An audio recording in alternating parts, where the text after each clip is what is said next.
আমাদের নামাজ, আমাদের রোজা, আমাদের ইবাদত এগুলোকে মিজানের পাল্লায় উঠালে কোনো ওজনই হবে না।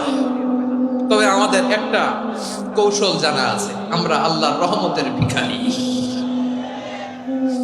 আমরা সেদিন আগেই গুনার স্বীকৃতি দিয়ে দেব। আমরা বলবো, আল্লাহ তুমি প্রশ্ন করার আগে তোমার একটা কথা বলি, আমারে কিছু জিজ্ঞেস করো না, আমি সব করেছি। এমন কোন পাপ নাই যে পাপ আমারে দিয়ে হয় নাই। তোমার রহমত দিয়ে তুমি জান্নাতে পাঠাবা, তোমার দয়ায় জান্নাতে যেতে চাই, আমল দিয়ে না। পারবেন বলতে? কিয়ামতের দিন আমরা বলবো, আল্লাহ আমার আমল দিয়ে জান্নাত চাই না, আমি তোমার দয়া দিয়ে জান্নাত চাই। তোমার দয়া ছাড়া আমার কোনো উপায় নাই। কারণ আল্লাহ যদি বিচার করে, বাঁচার কারো উপায় নাই। আল্লাহ যদি বলে ফেলেন তুই এটা করলি কেন, ওখানে গেলি কেন, কোরআনে 1000 বার নিষেধ করলাম তারপরেও এই পাপে জড়ালি কেন, এরকম প্রশ্ন ছুড়ে দিলে আমার উত্তর আছে? বাঁচার কোনো উপায় আছে?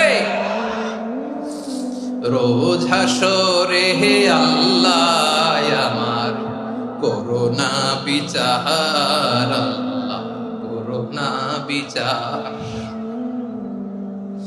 বিচার চাহি না তব দয়া চাই, এ গুনাহগার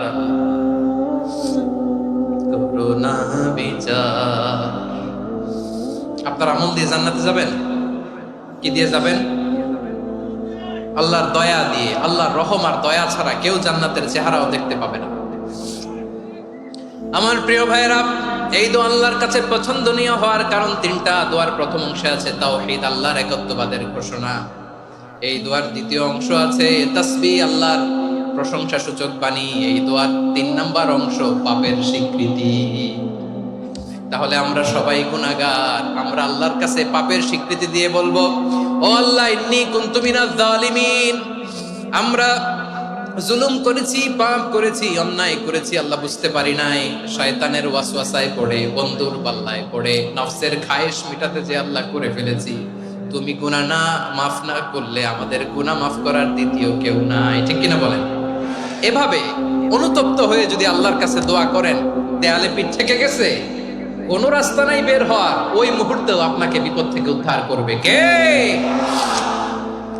বিশ্বনবী চরম বিপদে পড়লে 2টা দোয়া পড়তেন। প্রথম হলো এটা, লা ইলাহা ইল্লা আনতা সুবহানাকা ইন্নী কুনতু মিনাজ জালিমিন। এই দোয়াটা আমরা বেশি বেশি পড়ব প্রিয় ভাই। রাজি আছেন?